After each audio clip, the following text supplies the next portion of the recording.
সম্মানিত উপস্থিতি, সম্মানিত হাজিরিন, নবীজি দুনিয়া থেকে চলে গিয়েছে আজ থেকে প্রায় ১৫০০ বছর আগে, কিন্তু নবীজির রেখে যাওয়া কাজগুলো আছে না নাই? নবীজির রেখে যাওয়া কাজগুলো আছে। এই রেখে যাওয়া কাজগুলো এখন আমাদেরকে করতে হবে। নবীজি যা করেছেন এইগুলো আমাদেরকে করতে হবে। নবীজির রেখে যাওয়া ইসলামকে এই জমিনে বাস্তবায়ন করার জন্য চেষ্টা করতে হবে।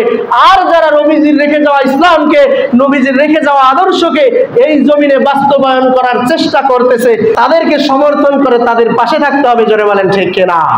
সম্মানিত ভাইরা আমার, আমাদের সুযোগ এসে গিয়েছে, এই জমিনে দিন কায়েমের জন্য সুযোগ এসে গিয়েছে। অতএব আমরা পিছপা হয়ে থাকবো না।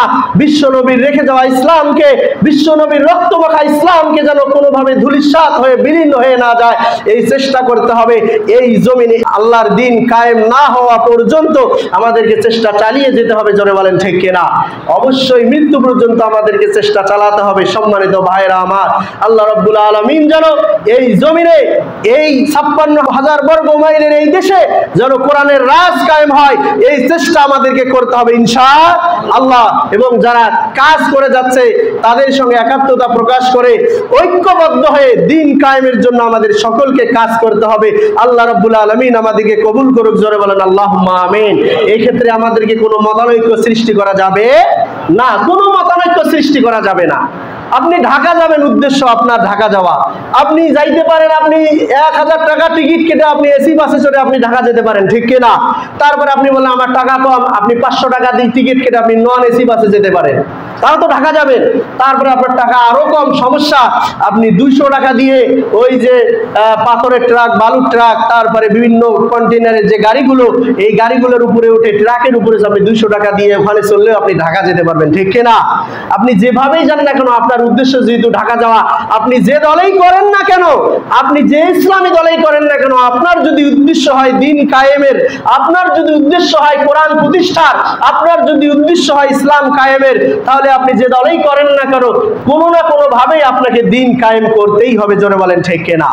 সম্মানিত ভাইয়েরা আমার, এই ক্ষেত্রে আর কোনো মতানৈক্য করার কোনো সুযোগ আছে? ইসলাম কায়েমের, দিন কায়েমের সৎ নেতৃত্ব স্থাপন করার একটা সুযোগ এসে গিয়েছে। এখন এসে কার আকীদা খারাপ, কার আকীদা খারাপ নয়, কে কার সাথে দ্বন্দ্ব রয়েছে, এইগুলো দেখার আর কোনো সময় নাই। যেহেতু আমাদের উদ্দেশ্য দিন কায়েমের, আমরা যে দলেই করি না কেন, আমরা সকলকে একই প্ল্যাটফর্মে এসে আমাদেরকে দিন কায়েমের জন্য ঐক্যবদ্ধ হতে হবে। জোরে বলেন ঠিক কিনা? আমাদেরকে ঐক্যবদ্ধ হতে হবে। কার আকীদা খারাপ, কার আকীদা খারাপ নয়, এগুলো দেখার আর কোনো সময় আছে? কথা বলে, কার টুপি লম্বা, কার টুপি খাটো, কার পাঞ্জাবি লম্বা, কার পাঞ্জাবি খাটো, কার দাড়ি আছে, কার নাই, এগুলো দেখার আর কোনো সময় নাই। আমাদের দিন কায়েমের যেহেতু মূল উদ্দেশ্য, অতএব আসুন সর্বশেষ আমাদেরকে হিংসা, বিদ্বেষ, ভেদাভেদ ভুলে আমাদেরকে সকলে ঐক্যবদ্ধ হয়ে দিন কায়েমের চেষ্টা আল্লাহ রাব্বুল আলামিন আমাদেরকে করার মতো তৌফিক দান করুক। জোরে বলেন আল্লাহুম্মা আমিন। আমরা সবাই আবার বলি আল্লাহুম্মা আমিন।